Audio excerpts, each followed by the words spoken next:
ठीक है। और आपको बेसिक टू एडवांस अगर मैथ पढ़ना है तो हमारे प्लेलिस्ट में जा सकते हैं, वहां पर आपको मैथ्स फाउंडेशन बैच के नाम से मिल जाएगा, तो वो भी हमारा कंटिन्यू चल रहा है, तो वो बिल्कुल टाइप वाइज करवाया जाता है। ठीक है, इसमें हम प्रैक्टिस के थ्रू आपका चैप्टर करवा रहे हैं, उसमें आपका टाइप वाइज लेसन करवाया जा रहा है। ठीक है, तो हम बात करते हैं आगे। यहाँ पर क्वेश्चन की एलसीएम एचसीएफ से रिलेटेड क्वेश्चन लिखा है आपका, कपड़े के 3 टुकड़ों की लंबाइयाँ क्रमशः 1.26 मीटर, 1.98 मीटर और 1.62 मीटर है, कितनी अधिकतम लंबाई द्वारा इन्हें पूरा मापा जा सकता है। देखिए क्वेश्चन बहुत आसान है, आप ऐसे समझें कि आपको ये मीटर में दी है। ठीक है, पहली जो वैल्यू है आपकी लंबाई है, ठीक है, वो आपका 1.26 मीटर है। मीटर की जगह अगर आप सेंटीमीटर करना चाहें, क्योंकि सभी आंसर सेंटीमीटर में दिए हैं, तो हम एक काम करेंगे, इसमें गुणा 100 कर देंगे, तो ये हमारा जो पॉइंट है ना वो हट जाएगा, 126 हो जाएगा।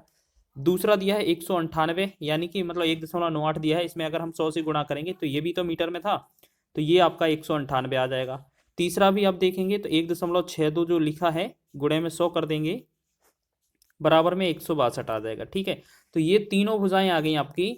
ठीक है, ये तीनों भुजाएं आ गई हैं। अगर आपको इनका अधिक से अधिक लंबाई पूछा जाता है, ठीक है, अधिकतम लंबाई पूछा जाता है, तो याद रखना अधिकतम या बड़ी से बड़ी लंबाई में हमें क्या करना होता है, मासा निकालना होता है। ठीक है, अब आपके पास देखो 126 हो जाए, अब आपके पास क्या है 126, 126 हो गया। ठीक है, फिर 198, फिर आपका 162, ये आपके सेंटीमीटर हैं। अब आपसे पूछा जा रहा है इनका मासा क्या होगा, मासा या अधिकतम लंबाई की माप द्वारा मापा जा सके। ठीक है, तो आपको याद रखना है, अब देखो करने को क्या है, बस इसका एचसीएफ ही निकालना है, आपका आंसर हो जाएगा। लेकिन हम आपको और ट्रिक बता रहे हैं, क्या कर रहे हैं, ट्रिक कैसे करना है। आपको चारों विकल्प दिए हैं, मासा के लिए सबसे पहले बड़े से ट्राई करना होता है, अधिकतम लिखा है ना, तो इन चारों में जो अधिकतम होगा उससे पहले भाग करके देखें।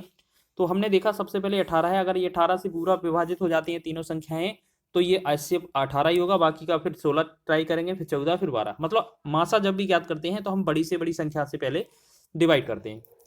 तो हम देखेंगे 18 से अगर विभाजित कर देंगे करेंगे तो 18 में 18 सत्ते कितना होता है 126, ये कट जाएगा। 18 से डिवाइड करेंगे तो 18 से 18 एकम, 18 एकम मतलब ये 11 बढ़ जाएगा। 18 से इसे डिवाइड कर दें तो 18 नंबर 162। ठीक है, तो इसका मतलब क्या है, ये सभी में विभाग चला गया है। अब इससे इसके बाद भी अगर यहाँ पर बी ऑप्शन हो, चाहे सी ऑप्शन हो, ए ऑप्शन हो, यहाँ पर कुछ भी लिखा हो, इससे हमें कोई मतलब नहीं है, क्योंकि चारों में सबसे बड़ी जो संख्या है वो 18 ही है। तो हमारा इस क्वेश्चन का जो आंसर होगा वो 18 ही होगा। ठीक है, जैसे सपोज दैट अगर यहाँ पर हमारा आंसर 18 आ गया, ठीक है, 18 आ गया, अब कोई कहेगा कि यहाँ पर हो सकता है यहाँ पर कहीं ये 14 हटाकर 9 दे दिया जाता, 9 सेंटीमीटर, तो भी ये आंसर नहीं होगा। क्यों, हमें पता है 18 से विभाजित है वो संख्या 9 से विभाजित हो जाएगी, लेकिन सबसे बड़ी संख्या पूछी जाती है, क्योंकि हाईएस्ट कॉमन डिविजन फैक्टर जो होता है वो हमारा एचसीएफ ही होता है, तो हमें सबसे बड़ी संख्या से चेक करना होता है पहले। ठीक है, चाहे इसके बाद 3, 6, 9 सभी क्यों ना दिया हो आंसर, वो सभी हो सकते थे, लेकिन पहले तो हमारा प्रायोरिटी जो प्राथमिकता है वो इसको दी जाएगी। ठीक है, बाकी का हमने आपको बताया है, आप अपने तरीके से एलसीएम निकाल सकते हैं, मतलब एचसीएफ निकाल सकते हैं। कैसे, 126 पहली संख्या, दूसरी आपकी 198, तीसरी आपकी 162। तो हम एक काम करेंगे, इसमें आपका 162 है ना, इसमें हम बात करेंगे 9 से भाग कर देंगे, 9 एकम 9, 9 चौके 36, 9 दूनी 18, 9 दूनी 18, 2 से 9 एकम 9, 9 8 72, फिर आप 2 से भाग कर दें, 2 से 14, 2 से 11, 2 से 2 9 18। ठीक है, तो हमने देखा इस तरीके से आपका 9 और 2 बना तो कितना बन गया, 9 दूनी 18, तो जो एचसीएफ होगा हमारा ये 18 हो जाएगा। क्यों, क्योंकि यहाँ पर अब अलग चीज आ जाएंगी, तो ये चीजें कॉमन नहीं आएंगी, तो कॉमन सिर्फ यही चीज थी, तो यही 18 इसका राइट आंसर होगा, डी विकल्प आपका सही हो जाएगा। ठीक है, चलिए नेक्स्ट क्वेश्चन की बात करें, लिखा है आपका 50 पेन, 80 पेंसिल और 65 पैमाने समान रूप से कुछ छात्रों के बीच वितरित किए गए हैं, पाया गया है कि प्रत्येक आइटम 5 वितरित नहीं किए गए हैं, छात्रों की संख्या बताएं।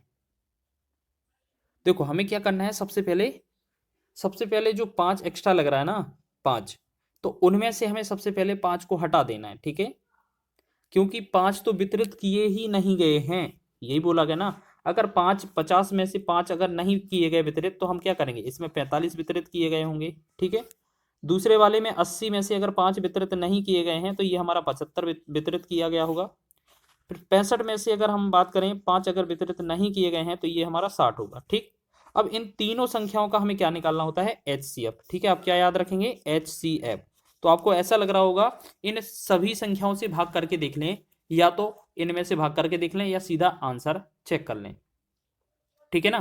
तो आप एक काम करेंगे, सबसे पहले बड़ी संख्या से भाग किया जाता है, बाकी एचसीएफ तो कर ही लेंगे हम। देखो आपको एक एचसीएफ करके दिखा देते हैं, बाकी हम ऑप्शन थ्रू जो हमने बताया था ना, एचसीएफ में क्या होता है, सबसे बड़ी संख्या से भाग दिया जाता है। तो सबसे पहले अगर हम 20 से भाग करेंगे तो देखो 20 से 60 में तो भाग जाएगा, लेकिन इनमें भाग नहीं जाएगा दोनों में, तो ये 20 ऑप्शन तो गलत हो जाएगा, ठीक है। अब 20 के बाद 15 चेक करेंगे, क्योंकि हमें सबसे बड़ा चेक करना होता है, तो 15 से भाग करेंगे, 15 तिया 45, 15 5 75 और 15 चौके 60, यानी कि 15 का भाग सभी में जा रहा है, तो यही आंसर होगा हमारा। क्यों? अगर आप निकालना चाहें तो देख लीजिए, 45 हो गया, 75 हो गया और 60 हो गया। अगर इसमें हम मान लेते हैं 5 से डिवाइड करें तो 5 9 45 हो जाएगा, यहाँ 15 5 75 हो जाएगा, यहाँ 12 पंचे 60 हो जाएगा, ठीक है। अब ऐसे लग रहा है कि 3 से डिवाइड हो जाएगा, 3 तिरका 9, 5 15, 3 चौके 12। अब यहाँ अलग आ गया, तो ये वाली चीज़ें जो हैं ऊपर, ये हमारी क्या दर्शाती हैं, एचसीएफ। एचसीएफ कितना, 5 या 15 हो जाएगा, तो यही आंसर हमारा हो जाएगा। तो इस तरीके से आप लगा सकते हैं इन क्वेश्चनों को। अगला क्वेश्चन देखेंगे, कौन सी संख्या सभी संख्याओं का गुणनखंड होती है। आपको याद रखना है, चाहे संख्या 1 हो, चाहे 2 हो, 3 हो, 4 हो, 5 हो, सभी संख्याओं में आपको पता है 1 मौजूद होता है, पता है ना आपको। क्यों? 1 का गुणनखंड 1 हो जाएगा, 2 का गुणनखंड जो होगा 1 गुणे 2 होगा, 3 का गुणनखंड 1 3 होगा, या 4 का गुणनखंड 1 गुणे 2 हो जाएगा, 5 का गुणनखंड 1 गुणे 5 हो जाएगा। या आप कोई भी बड़ी संख्या लें, जैसे मान लेते हैं हमने 180 लिया, ठीक है। तो 180 के जैसे हमने फैक्टर किए, मान लेते हैं 180 के हमने फैक्टर किए, तो 2 से ये 90 आ गया, 2 से 45 आ गया, फिर 3 से ये 15 आ जाएगा, फिर यहाँ पर 3 से 5 आ जाएगा, फिर 5 से 1। आपने देखा है ना, ये 1 आता है सबसे लास्ट में।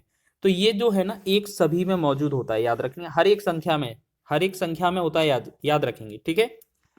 तो इसका आंसर क्या होगा, option number B. Next question देखेंगे, अगला क्वेश्चन देखेंगे, वह बड़ी से बड़ी संख्या ज्ञात कीजिए जिससे संख्या 158 और 215 को विभाजित करने पर क्रमशः शेषफल 4 और 5 बचे, ठीक है ना। तो हमें क्या करना पड़ता है, जब भी क्वेश्चन में बड़ी से बड़ी संख्या पूछा जाए ना, हमें हमेशा एचसीएफ याद रखना है कि एचसीएफ निकाला जाएगा। तो जो 158 दिया है ना, 158, इसमें से अगर भाग दिया जाता है तो 4 शेषफल आता है, तो इसमें से 4 घटा देंगे तो ये कितना, 154 ही बचेगा। फिर आपका 215 है, 215 में से कितना, 5 शेषफल बच रहा है, अगर 215 से भाग दे रहे हैं तो 5 इसको हटा दें तो ये कितना, 210। अब हमें क्या करना है, 154 और 210 का एचसीएफ निकालना है। अब आपके पास दो तरीके हैं, क्या करें आप कि 154 210 को इन्हीं चारों विकल्पों में से भाग करके देख लें, जो दोनों को विभाजित करेगा वही आंसर होगा। एक तो तरीका ये है, और दूसरा तरीका क्या है, इन दोनों को हमें मासा निकाल लेना है। तो हम एक बार पहले मासा निकाल कर दिखा देते हैं, उसके बाद हम ट्रिक करेंगे भाग देकर, ठीक है। तो हमने देखा इसमें कि अगर इसमें बात कर लेते हैं हम, 3 से भाग किया जाए, 3 से भाग तो जाएगा नहीं, और 7 से भाग करते हैं तो 7 से भाग चला जाएगा, 7 से भाग करेंगे, 7 दूना 14 और 7 दूना 14, और इसमें भाग करेंगे 7 तिया 21 1 0। अब ऐसे लग रहा है 2 से भाग चला जाएगा तो ये 11 आएगा, ये 15 आ जाएगा, ठीक है। जब ये यहाँ अलग हो जाएंगे तो ये 7 और 2 होता है ना, 7 गुणे 2, ये जो होगा हमारा 14, ये हमारा एचसीएफ हो जाएगा, ठीक। अब देखिएगा, हमें सबसे पहले क्या करना है, एक तो तरीका क्या है, ये हमारा आंसर आ गया, ठीक है। नहीं तो आपको क्या करना था, ये दोनों विकल्प थे, इसमें विकल्प से भाग करके देखेंगे। देखो 21 के पहाड़े में या 21 वाले में 154 नहीं आता, तो ये गलत है, ठीक है ना। 18 नंबर में 162 होता है, तो 18 वाला भी गलत है। 7 से भाग करेंगे, पहला वाला कट जाएगा, दूसरा वाला कट जाएगा, तो ये भी हो सकता है, और ये 14 वाला भी हो सकता है। 14 से भाग दोनों में जा रहा है, लेकिन हमने क्या बोला था कि बड़ी से बड़ी के लिए हम एचसीएफ निकालते हैं, तो इन दोनों में 7 और 14 में क्या 14 बड़ा है ना, तो 14 ही आंसर हो जाएगा, ठीक है ना। चलिए, तो इसका आंसर हो गया ऑप्शन नंबर